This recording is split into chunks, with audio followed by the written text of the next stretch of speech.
उसके बाद एक बेहतरीन माँ बाप की ये पहचान होती है कि वो बचपन से बच्चों को इस्लामी इबादतें सिखाते हैं, नमाज की तलकीन करते हैं। अभी बच्चा 7 साल का है, नाबालिग है, शरीयत उसके ऊपर फर्ज नहीं हुई है, मगर अल्लाह के नबी की हदीस से आपने हुक्म दिया है, मुरू औलादकुम बिस्सलाति वहुम अबनाउ सब'i सिनीन, तुम्हारे बच्चे जब 7 साल के हो जाएं तो उनको नमाज वज़रिबूहुम अलैहा, और जब तुम्हारे बच्चे 10 साल के हो जाएं और नमाज न पढ़े तो उनकी पिटाई करो। कभी आपने गौर किया 10 साल का बच्चा बालिग तो नहीं होता है हर केस में, कभी कभी बास बच्चे बालिग हो जाते हैं, लेकिन हर 10 साल का बच्चा बालिग तो नहीं होता। अब जब बालिग नहीं है तो 10 साल का बच्चा नमाज न पढ़े तो उसको मारो, ये क्यों कहा अल्लाह के नबी ने?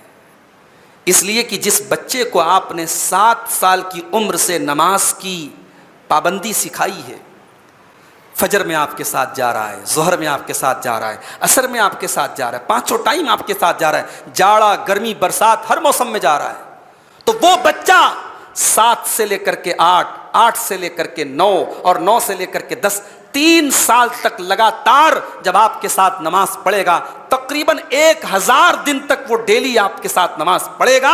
अब उसके बाद अगर वो नमाज नहीं पढ़ता है, इसका मतलब कि शैतान उसके ऊपर हावी है और अब उसकी पिटाई करनी पड़ेगी। इसलिए अल्लाह के नबी कह रहे हैं 10 साल का हो जाए और नमाज न पढ़े तो उसकी पिटाई करो। और आगे एक अजीब बात अल्लाह के नबी ने कही कि बच्चे 10 साल के हो जाएं, वह फर्रिकू बैनहुम फिल मज़ाज, उनके बिस्तर अलग कर दो। 10 साल का बच्चा बिस्तर अलग कर दो, लड़का है लड़की है बिस्तर अलग कर दो। यानी हमारी शरीयत पाकबाजी और पाक दामनी की तालीम वहां से देती है जहां आपका दिमाग जा नहीं सकता है। अभी 10 साल का बच्चा, अभी वो बचपन से जवानी की दहलीज पर कदम रखने जा रहा है, अभी उसके हार्मोन्स चेंज हो रहे हैं, अभी लड़की के हार्मोन्स चेंज हो रहे हैं। इस्लाम वहीं से उसको ये तालीम दे रहा है कि तुझे लड़कों और लड़कियों को अलग अलग रहना है और एक बिस्तर पर एक साथ नहीं सोना, अलग अलग उनको सुलाओ, एक चादर में मत सुलाओ, चादर अलग अलग होनी चाहिए। ये इस्लाम की तालीम है। जो इस्लाम 10 साल का होने के बाद बच्चों का बिस्तर अलग कर दे, उस इस्लाम के अंदर कोई एजुकेशन की कोई गुंजाइश नहीं है।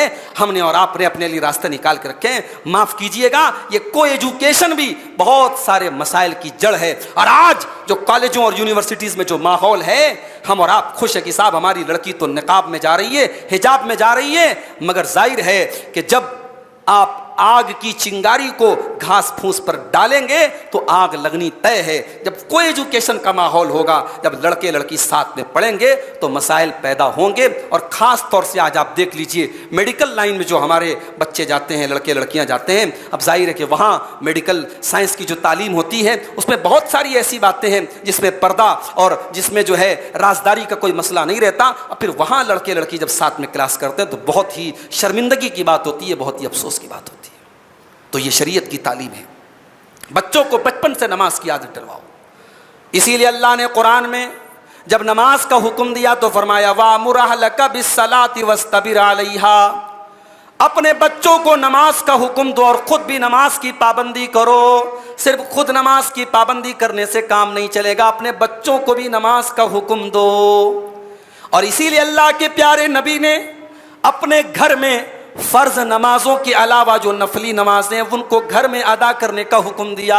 आपने फरमाया कि इंसान की सबसे बेहतरीन नमाज उसके घर में होती है। फर्ज के अलावा आप सुन्नत और नवाफिल घर में पढ़ें। फजर की 2 रकात सुन्नत घर में पढ़ के आएँ, सुहर के पहले की 4 रकात सुन्नत घर में पढ़ के आएँ। जब आप घर में नमाज पढ़ेंगे, आपके छोटे छोटे बच्चे आपसे नमाज सीखेंगे, नमाज की दुआएं सीखेंगे, नमाज का माहौल आपके घर में पैदा होगा, दीनदारी का माहौल आपके घर में पैदा होगा। इसी तरीके से बच्चों को बचपन से ही हलाल और हराम का फ़र्क बताएं। बच्ची बड़ी होने लगी, घर में कोई मेहमान आया, आपकी बच्ची 10 साल की है, मेहमान ने आकर के सलाम किया, बेटी ने फट से मुसाफे के लिए हाथ बढ़ाया। आप अपनी बेटी को ट्रेनिंग दीजिए कि लड़की को लड़कियों से मुसाफा करना चाहिए, जेंट्स से मुसाफा नहीं करना चाहिए। बच्ची 10 साल की छोटी है अभी, मगर अभी से उसको ट्रेनिंग दीजिए ताकि कल जब वो 18 साल की हो जाए तो अपने कजिन्स के साथ, अपने चचा, अपने खालू, अपने मामू के लड़के के साथ वो मुसाफा न करे और ईद पर ईद मुबारक न करे, उनसे हाथ न मिलाए। ये तालीम दीजिए आप बच्चों को, बचपन से सिखाइए उनको। बच्चे छोटे हैं, आपने टी शर्ट पहना दिया, आपने स्कर्ट पहना दिया, आपने कुछ भी पहना दिया। बच्चे जब अब बड़े होने लगे, बच्चियां 7-8 साल की होने लगी, अब उनको आप शलवार समीज पहनाइए, उनको आप दुपट्टे की तालीम दीजिए, उनको आप स्कार्फ पहनाइए, बच्चों को आप टखने के ऊपर का कपड़ा पहनाइए, ताकि बचपन से उनको ये पता चले कि हाँ, ये इस्लाम की तालीम है, ये इस्लामी अखलाक है। हजरत हसन रजी अल्लाह ताला अन्हु 4 या 5 साल के बच्चे हैं, मस्जिद के अंदर खेल रहे हैं, अल्लाह के प्यारे नबी की नजर पड़ती है। हजरत हसन रज़ी अल्लाह ताला अन्हु एक खजूर मस्जिद के अंदर रखी हुई है, उस खजूर के ढेर में से एक खजूर उठाते हैं और अपने मुंह में डालने लगते हैं। अल्लाह के नबी की नजर पड़ी, आप अपने नवासे का हाथ पकड़ते हैं और कहते हैं, कखिन कखिन, बेटा इस खजूर को जल्दी से तू मुंह से थूक दे, निकाल दे। अमा शउरत अन्ना ला नाकुलु सदका, ऐ मेरे बच्चे क्या तू नहीं जानता कि हम सदका नहीं खाते, हमारे लिए सदका जायज़ नहीं है। तू नबी का नवासा है, तू नबी का बेटा है, तेरे लिए सदका जायज़ नहीं है, तू सदका नहीं खा सकता। अल्लाह के नबी चाहते, हजरत हसन की उम्र 5 साल की थी। 5 साल का बच्चा कितना होशियार होता है। अल्लाह के नबी चाहते उनके मुंह में से खजूर निकाल के फेंक देते, लेकिन इससे मसला हल ना होता। बच्चे के दिमाग में अल्लाह के नबी डालना चाहते थे कि ये चीज़ हराम है। बच्चे को बचपन से सिखाओ कि ये हलाल है, ये हराम है। बच्चे को बचपन से तौहीद सिखाओ। मेरी माँ और बहनों, बच्चा बीमार हो जाए तो बच्चे को दुआ पढ़ के दम करो, ताकि बच्चे को पता लगे मैं जब बीमार होता हूं, मेरी माँ मेरे गले में तावीज़ नहीं डालती है, मेरे हाथ पर धागे नहीं बांधती है, मुझे मज़ारों पे लेके नहीं जाती है। मेरी माँ मुझे नबी की सिखाई गई दुआएं पढ़ के दम करती है। मेरी माओ, आप मौलवी साहब के पास बच्चों को भेजना और हाफिज साहब के पास बच्चों को भेजना जायज़ है, मगर बेहतर यह है कि आप खुद दुआ पढ़िए, याद कीजिए और अपने बच्चों को पढ़ के दम कीजिए। अकीदा अपने बच्चों का मजबूत कीजिए। अल्लाह के प्यारे नबी हज़रत अब्दुल्लाह इब्न अब्बास रज़ी अल्लाह ताला अन्हु आपके चचाजाद भाई हैं। 10 या 12 साल की उम्र अब्दुल्लाह इब्न अब्बास की। अब्दुल्लाह इब्न अब्बास कहते हैं कि मैं ऊँट के ऊपर सवार था, अल्लाह के नबी आगे थे और मैं आपके पीछे बैठा था। अल्लाह के नबी ने कहा कि अय अब्दुल्लाह, ऐ मेरे बच्चे, मैं तुझे कुछ बातें सिखा रहा हूँ, इसको तू गौर से सुनना और सीख लेना, समझ लेना। आप कहते हैं, इज़ा सअल्त फस्अलिल्लाह, जब भी तुझे कोई सवाल करना हो, कोई चीज़ मांगना हो, अल्लाह से मांगना। व इज़ा इस्तअनत फस्तईन बिल्लाह, जब भी तुझे मदद तलब करनी हो, अल्लाह से मदद तलब करना। और आगे अल्लाह के नबी उस 12 साल के बच्चे को सिखाते हैं, कहते हैं कि अय अब्दुल्लाह, अय मेरे बच्चे, अगर अल्लाह तबारक व तआला तुझे कोई फायदा पहुंचाना चाहे तो सारी कायनात मिल करके तुझसे वो फायदा छीन नहीं सकती, और अगर अल्लाह तबारक व तआला ने कोई नुकसान तेरे मुकद्दर में लिखा है तो सारी कायनात मिल करके उस नुकसान से तुझे नहीं बचा सकती। अपने बच्चों को अकीदा सिखाओ मेरे भाई, अपने बच्चों के अकीदे की फिक्र करो। एक बेहतरीन माँ बाप वो होते हैं जिन्हें अपने बच्चों के अकीदे की फिक्र होती है।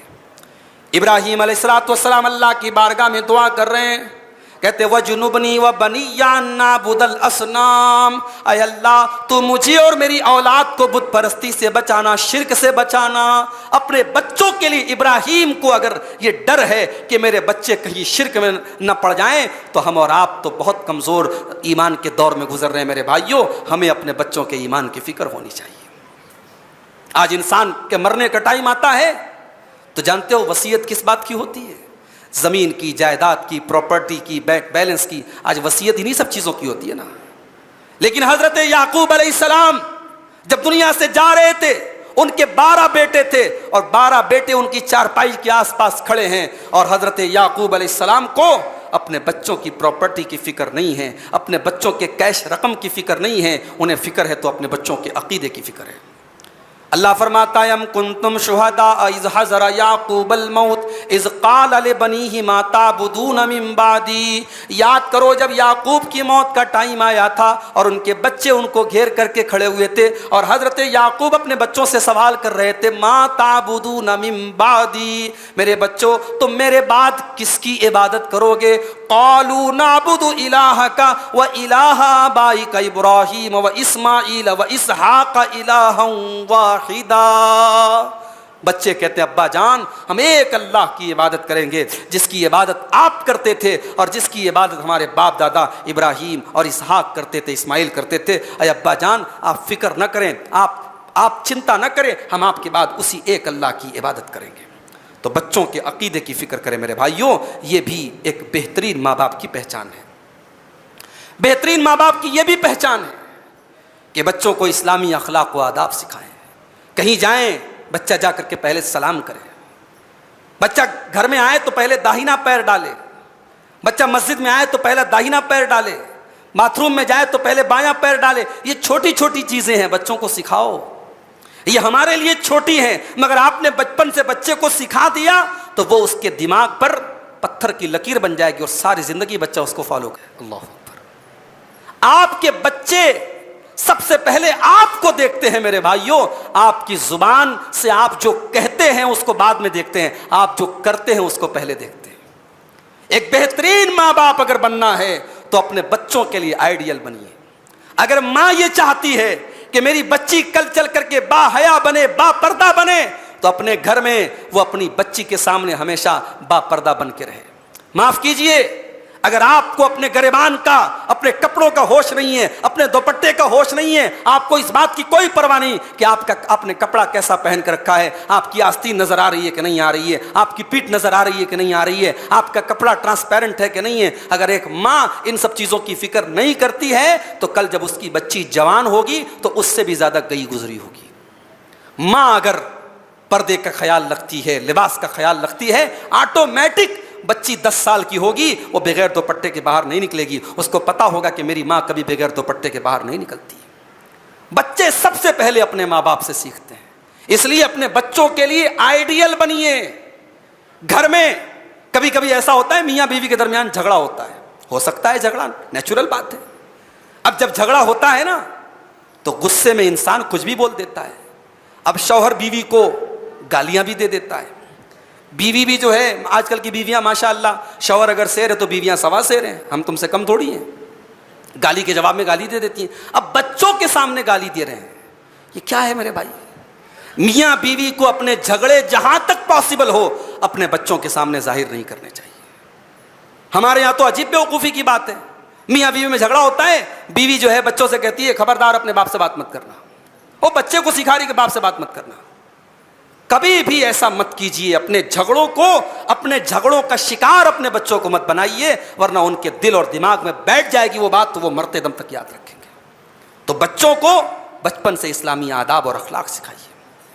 हजरत लुकमान को देखो, हजरत लुकमान अपने बच्चे को नसीहत कर रहे हैं, अपने बच्चे को इस्लामी अखलाक सिखा रहे हैं। कहते हैं या बुनैया इन्नहा इन तकुम मिस्काल हब्बतिन मिन खरदलिन फतकुन फी सखरतिन औ फिस समावाति और फिल अर्दियाति बिहल्लाह। ऐ मेरे बच्चे, अगर एक राई के दाने के बराबर भी कोई चीज होगी, किसी चट्टान के अंदर छुपी हुई होगी, आसमानों के अंदर कहीं होगी, जमीन के अंदर कहीं होगी, याति बिहल्लाह, अल्लाह ताला उसको सामने ले आएगा। इन्नल्लाह लतीफुन खबीर, अल्लाह ताला तो बारीक से बारीक चीजों की खबर रखने वाला है। या बुनैया अक़िमिस सलाह, ऐ मेरे बच्चे तू नमाज कायम कर, व अमुर बिल मारूफ, तुम नेकी का हुक्म दे, वन्हा अनिल मुनकर, बुराई से रोक, वस्बिर अला मा असाबका इन्न ज़ालिका मिन अज़्मिल उमूर, सब्र करना बड़े हौसले का काम है। उसके बाद हजरत लुक़मान कहते हैं वला तुसइर खद्दका लिन्नास, मेरे बच्चे गाल फुला के लोगों से न मिलाकर, अकड़ करके लोगों से न मिलाकर, वला तमश फिल अर्ज़ि मरहा, जमीन में अकड़ करके न चलाकर, इन्नल्लाह ला युहिब्बु कुल्ला मुख्तालिन फ़ख़ूर, अल्लाह ताला घमंडी लोगों को पसंद नहीं करता। वक़्सिद फ़ी मशीका वग़्ज़ुज़ मिन सौतिका, मेरे बच्चे जब तू चाल चले तो तेरी चाल बहुत तेज ना हो और बहुत स्लो ना हो, दरमियानी चाल चल, और जब तू आवाज़ निकाले अपने मुंह से तो तेरी आवाज़ पस्त हो, तू चिल्ला चिल्ला के बात न कर। इन्न अनकरल अस्वाति लसौतुल हमीर, सबसे बुरी आवाज़ गधे की आवाज़ होती है।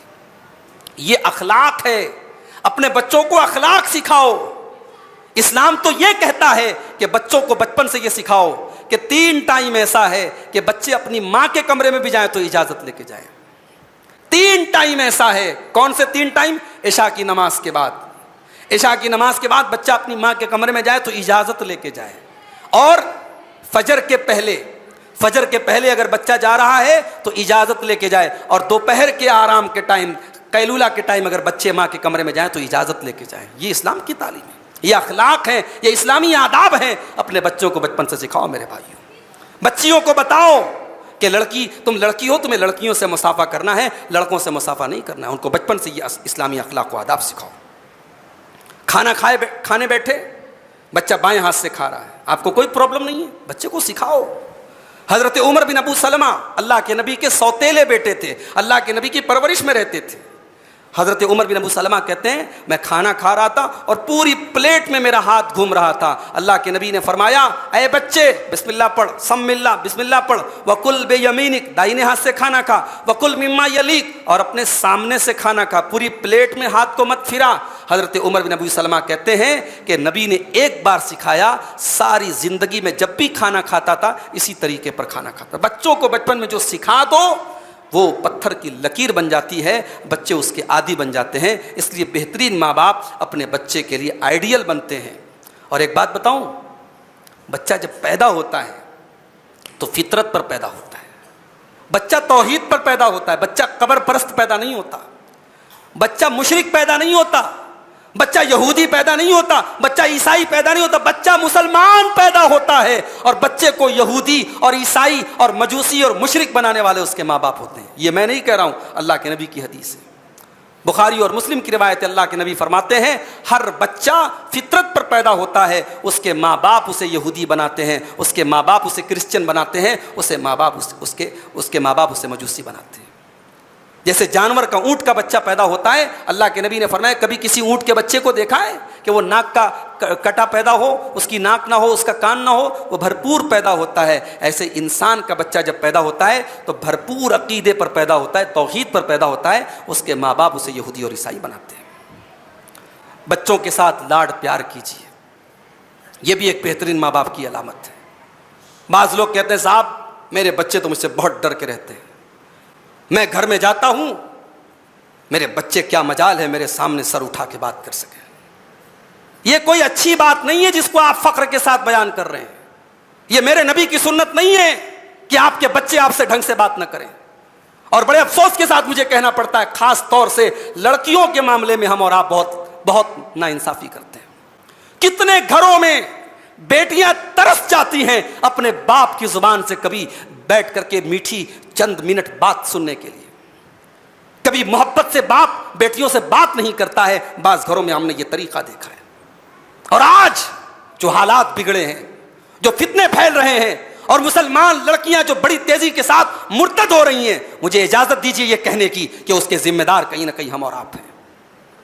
जिन बच्चियों को घर में मां का प्यार ना मिले, जिन बच्चियों को घर में बाप का प्यार ना मिले, जिन बच्चियों को हमेशा घर में डांटा जाए, फटकारा जाए, उनके अंदर कमियां निकाली जाएं, उन बच्चियों को ना बाहर प्यार का लॉलीपॉप कोई दिखाता है ना, वो प्यार का लॉलीपॉप उनको बहकाने के लिए काफी होता है। अपने बच्चों को और अपनी बच्चियों को प्यार दो मेरे भाई। बच्चे छोटे हैं, उन्हें चूमो चाटो, बच्चे बड़े हो जाएं तब भी उनके साथ लाड प्यार करो, उन्हें बेटा बेटी कह के मुखातब करो, उन्हें बच्चा बच्ची कह के। बच्चे खुश हो जाते जब उनका बाप उनकी माँ उन्हें प्यार से मुखातब करते हैं।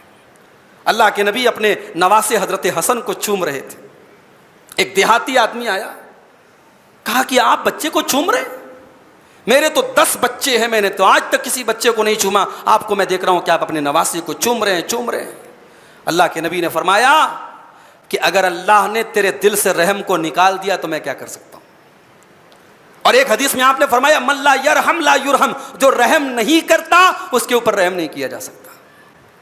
अल्लाह के नबी ने तो अपने नवासों की मोहब्बत में अपने जुमा का खुतबा बीच में से रोक दिया है। जुमा का खुतबा आप दे रहे थे, तिरमिजी की सही रिवायत थे, जुमा का खुतबा आप दे रहे थे, आपके नवासे हजरत हसन और हुसैन रजी अल्लाह ताला अन्हुमा सुर्ख रंग का, लाल रंग का कपड़ा पहन करके मस्जिद में आ रहे हैं। अभी छोटे छोटे बच्चे हैं, 4-5 साल के बच्चे हैं, लुढ़कते लुढ़कते गिरते पड़ते चले आ रहे हैं। अल्लाह के प्यारे नबी की नज़र पड़ी, आपसे बर्दाश्त नहीं हुआ, आपने खुतबे को बीच में रोका, दोनों नवासों को गोद में लिया, उनको प्यार किया, उनको चूमा। उसके बाद आपने लोगों से कहा कि अल्लाह ने सच फरमाया है कुरान में, इन्नमा अमवालुकुम व औलादुकुम फितना, तुम्हारे माल और औलाद तुम्हारे लिए फितना है। अपने बच्चों को, अपने नवासों को मैं देख करके सब्र नहीं कर सका, मुझे खुतबा बीच में रोकना पड़ा जब तक मैंने इनसे प्यार नहीं कर लिया।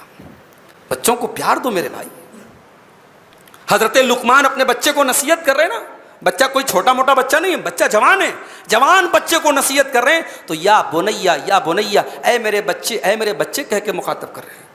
आपने अपने जवान बेटे को आखिरी बार कब ऐ मेरे बच्चे कह के मुखातब किया है? बच्चा जवान हो गया तो आपका बच्चा नहीं, बच्चा तो बुढ़ा हो जाए तब भी आपका बच्चा ही रहेगा। आपका बच्चा है तो बच्चा ही रहेगा ना। बच्चों को प्यार से, अपनी औलाद को प्यार से मुखातब कीजिए मेरे भाई। बाज़ लोग हमेशा एक मिजाज बना लेते हैं कि हमेशा बच्चों को डांटना है, औलाद को डांटना है। मैं कहता हूं अगर मामला प्यार से निपट सकता है तो डांटने की जरूरत क्या है? अगर एक टीचर अपने स्टूडेंट को मोहब्बत से कोई बात बता सकता है तो छड़ी का इस्तेमाल करना जुल्म है। जहां प्यार और मोहब्बत से काम चल जाए वहां चला लीजिए मेरे भाई।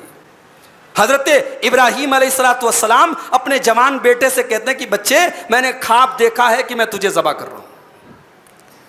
हालांकि अल्लाह का हुक्म है कि इब्राहीम अपने बेटे को ज़बह कर दो। हजरत इब्राहीम को क्या जरूरत थी अपने बेटे से मशवरा करने की? इब्राहीम ने यह मैसेज दिया कि अपने बच्चों को कोई हुक्म भी दो तो इस अंदाज में दो कि उनको लगे कि मेरा बाप मुझे मशवरा दे रहा है। उनको यह ना लगे मेरा बाप मेरे ऊपर अपनी बात को थोप रहा है, मेरा बाप डिक्टेटरशिप कर रहा है, मेरा बाप तानाशाही कर रहा है। आप हुक्म को भी इस अंदाज में दो कि मशवरा लगे। ये एक बेहतरीन बाप की अलामत है। इसी तरीके से अगर कई बच्चे हैं और आप कोई सामान लाते हैं तो आप बच्चों के साथ इंसाफ करें। छोटी से ज्यादा प्यार है आपको, छोटी के लिए आप खिलौना लाए, बड़ी के लिए नहीं लाए, तो ये तो गलत है ना भाई। आपने जमीन जायदाद दी, एक बेटे से ज्यादा मोहब्बत थी, एक बेटे को आपने अपनी जमीन का 70% दे दिया, बाकी 30% में आपने कहा सारे बच्चे बराबर बराबर बांट ले। ये तो ना इंसाफी हो गई, जुल्म हो गया ये। हजरत नोमान बिन बशीर कहते हैं कि मेरे बाप मुझे एक जमीन देना चाहते थे, मेरे बाप मुझे एक जमीन देना चाहते थे और मेरी मां ने कंडीशन रख ली कि आप अपने बच्चे को जब ये जमीन दीजिए तो अल्लाह के रसूल को गवाह बना लीजिए, अल्लाह के रसूल की गवाही ले लीजिए।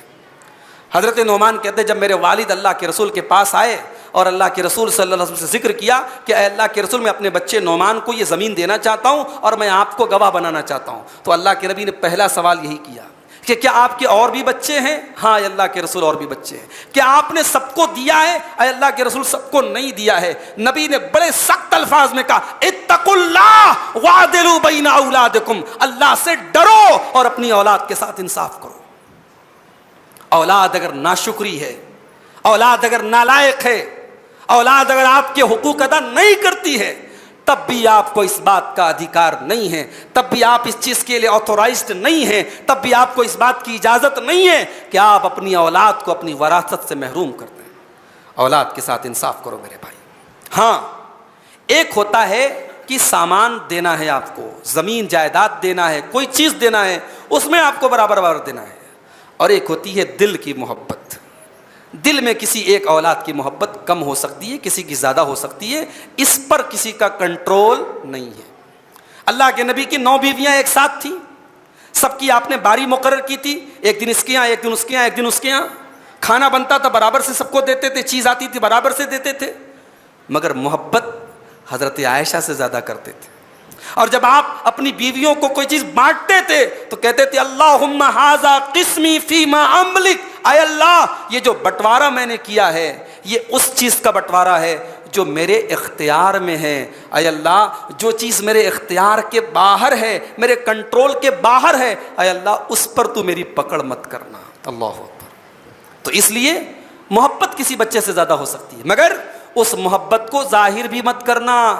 जैसे याकूब अलैहिस्सलाम ने जाहिर कर दिया था कि मैं यूसुफ से बहुत मोहब्बत करता हूँ, जब उन्होंने जाहिर कर दिया तो बाकी भाइयों के दिल में हसद पैदा हो गया। इसलिए एक समझदार और एक बेहतरीन बाप की और माँ की पहचान ये है कि वो बच्चों के साथ इंसाफ का मामला करें। बच्चे बड़े हो गए, शादी के काबिल हो गए, अब शादी करने में देर मत करो, उनकी सही वक्त पर शादी करो। हमारे यहाँ 30-30, 35-35 साल के लड़के लड़कियाँ हो जाते हैं और हम तब जाकर के उनकी शादी करते हैं। और रिश्ते जो रिजेक्ट होते हैं इतनी छोटी छोटी चीज़ों पर, लोग लड़की देख के आते हैं, लड़की तो बहुत अच्छी थी मगर रंग थोड़ा सा दबा हुआ था, लड़की बहुत अच्छी थी, बहुत खूबसूरत थी, हाइट थोड़ी सी कम थी। अरे पैदा करने वाला अल्लाह है, अल्लाह ने तुझे कोई सेंटीमीटर और तुझे कोई टेप थोड़ी दिया है कि तू नापे उसको। किसी की हाइट कम है, किसी की ज़्यादा है, कोई बहुत फेयर है, कोई सांवला है, कोई काला है, यह अल्लाह की तख्लीक है। अगर एक लड़की दीनदार है, एक लड़का दीनदार है, तो इन छोटी मोटी चीज़ों की बुनियाद पर रिश्ते को रिजेक्ट करना यह बहुत ही गलत काम है मेरे भाई। दीनदार रिश्ता मिले, रिश्ते में जल्दी करो और जल्दी से शादी कर दो। शादी के खर्चों को कम करो, शादी के ये तमाम मसाइल को कम करो, आसान शादी करो, हल्की शादी करो। अल्लाह के प्यारे नबी फरमाते हैं सबसे बरकत वाला निकाह वो है जिसमें सबसे कम खर्च किया जाए। अल्लाह के नबी फरमाते हैं जब तुम्हारे लड़की के लिए अच्छे अखलाक वाला, अच्छे दीनदार वाले लड़के का रिश्ता आ जाए, फज़व्विजूहु, जल्दी से शादी कर दो। अगर ऐसा नहीं करोगे तकुन फितनतुन फिल अर्दि व फसादुन अरीस, तो ज़मीन के अंदर फसाद फैलेगा, फितना फैलेगा। और आज लड़कियां अपने बाप से आके कहती हैं कि मेरे कॉलेज में एक लड़का पढ़ता है, अब्बू मैं उससे शादी करना चाहती हूँ। लड़के का नाम क्या है? लड़के का नाम किशन है, लड़के का नाम राकेश है।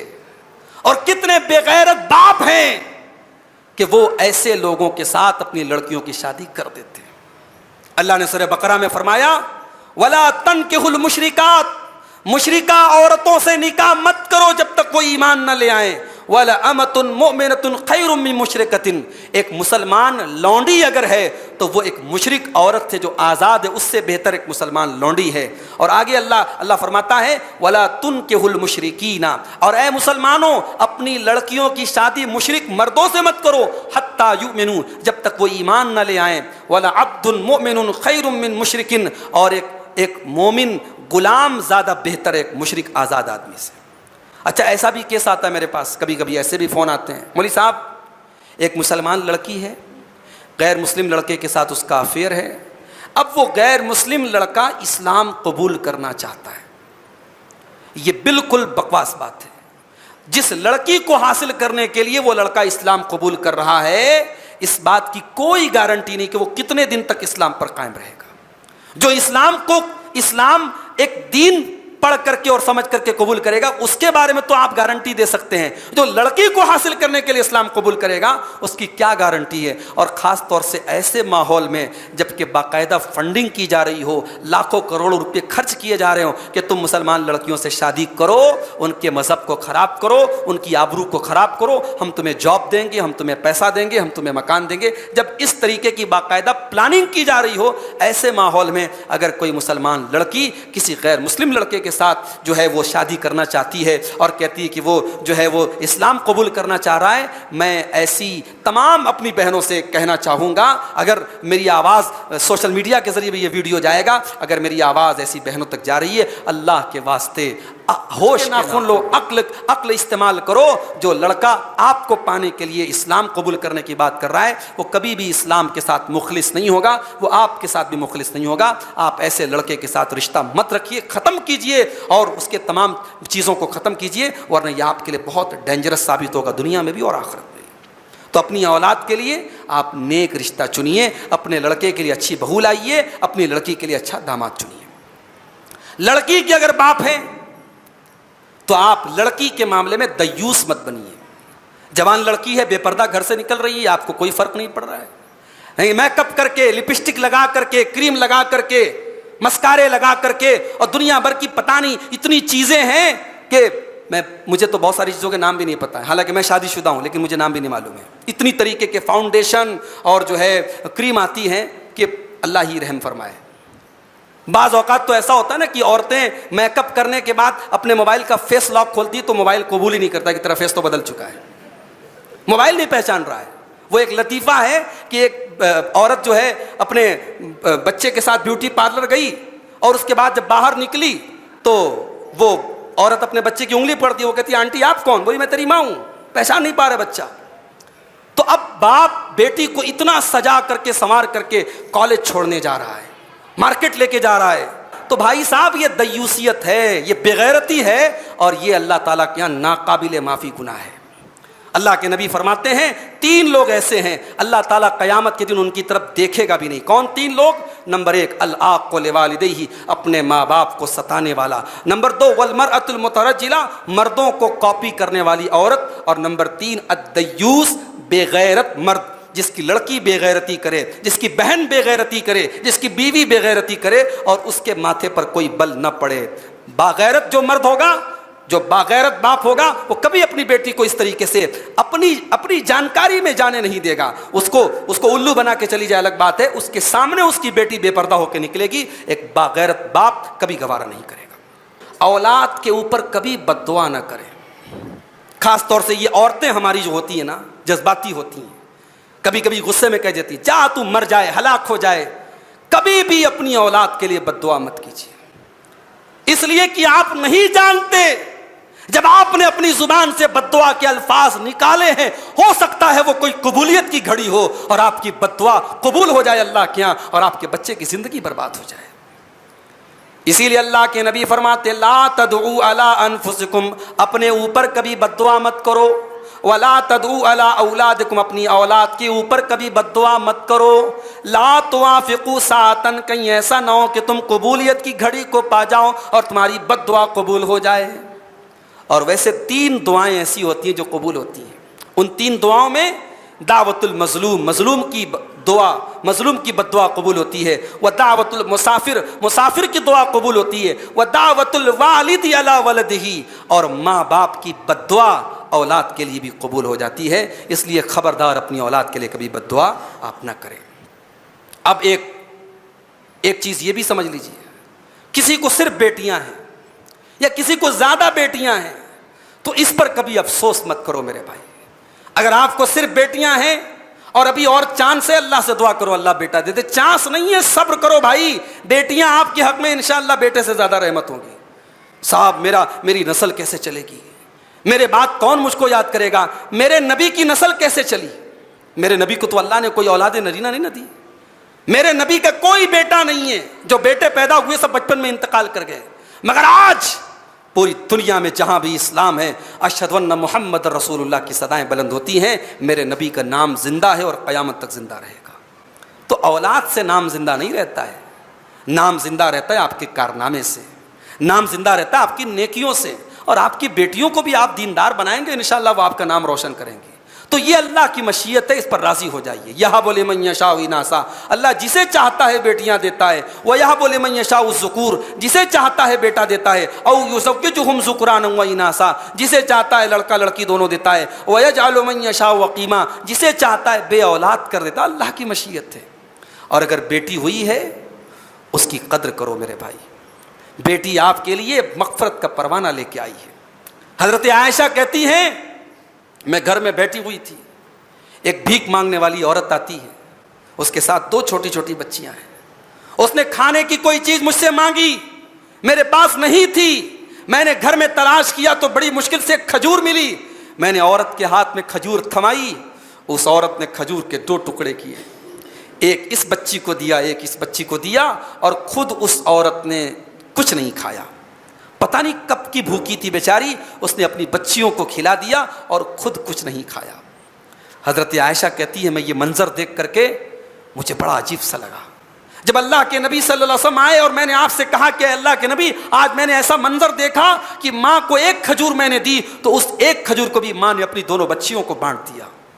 अल्लाह के नबी ने फरमाया कि ऐ आयशा, मनी बुतुलिया मिन हाज़िहिल बनाति शैअन कुन्न लहू सित्रम मिनन नार। आए आयशा, जिसको अल्लाह ताला बेटी दे करके आजमाता है, जिसको अल्लाह ताला बेटी दे करके उसका इम्तिहान लेता है और इस इम्तिहान में वो खरा उतर जाता है, कुन्न लहू सित्रम मिनन नार। आए आयशा, वो बेटियां अपने माँ बाप को जहन्नम की आग से बचाने का काम करेंगी। सऊदी अरब का सच्चा वाक़या है। एक इंसान को बेटी हुई, अगली बार उसने दुआ की अल्लाह बेटा हो जाए, फिर बेटी हो गई। एक के बाद एक जब 6 बेटियां उसके घर में हो गई, 7वीं डिलीवरी का टाइम आया, उसने अपनी बीवी को धमकी दे दी। उसने अपनी बीवी से कहा कि अगर अब की बार तुझे बेटी हुई तो मैं तुझे तलाक दे दूंगा। बीवी बेचारी हैरान, मेरा शौहर कितना बड़ा जालिम है, ये तो मेरे इख्तियार में नहीं है, मेरे तो कंट्रोल में नहीं है। फिर भी वो बेचारी अल्लाह से दुआ करने लगी कि अल्लाह, इस बार तू मुझे बेटा दे दे वरना मेरी ज़िंदगी बर्बाद हो जाएगी, मेरा शौहर मुझको तलाक दे देगा। मेरे प्यारे साथियों, ये सऊदी अरब का सच्चा वाक़या है। वहाँ के उलमा ने लिखा है, शौहर ने रात में ख्वाब देखा, शौहर को अल्लाह ताला ने ख्वाब दिखाया। शौहर खुद कहता है कि मैंने ख्वाब देखा कि मैं जहन्नम के दरवाजे पर खड़ा हूं, जहन्नम के दरवाजे पर खड़ा हूं।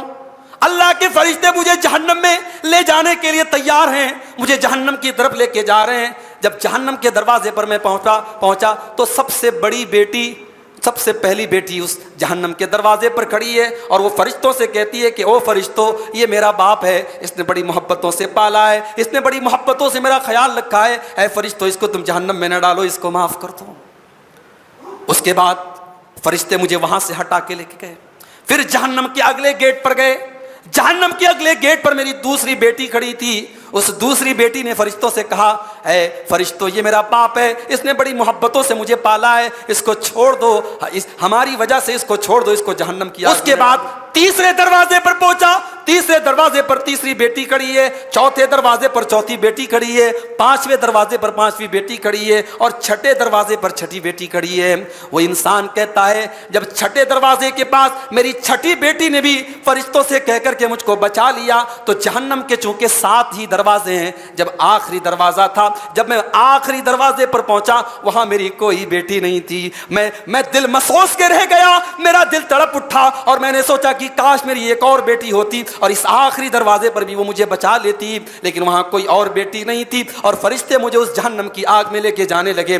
शौहर की नींद खुलती है, सारा बदन पसीने से शराब हो रहे, सारे बदन से पसीना बह रहा है और आंखों से आंसू बह रहे हैं और अपनी बीवी से माफी मांगता है और कहता है कि मेरी बीवी, आज अल्लाह ताला ने इस ख्वाब के जरिए मुझे सबक सिखा दिया कि बेटियां ये मनहूस नहीं होती हैं, बेटियां ये बोझ नहीं होती हैं, बल्कि बेटियां तो अपने माँ बाप को जहन्नम की आग से बचाने का काम करती हैं। ऐ मेरी बीवी, 7वां बच्चा तू भी दुआ कर, मैं भी दुआ करता हूं, अल्लाह हमें बेटी ही दे दे, 7 बेटियां मुझको मिल जाएं, ताकि कल अगर जहन्नम में जाने की बारी आ जाए तो ये 7 बेटियां अपने बाप को जहन्नम की आग से बचाने का काम करें।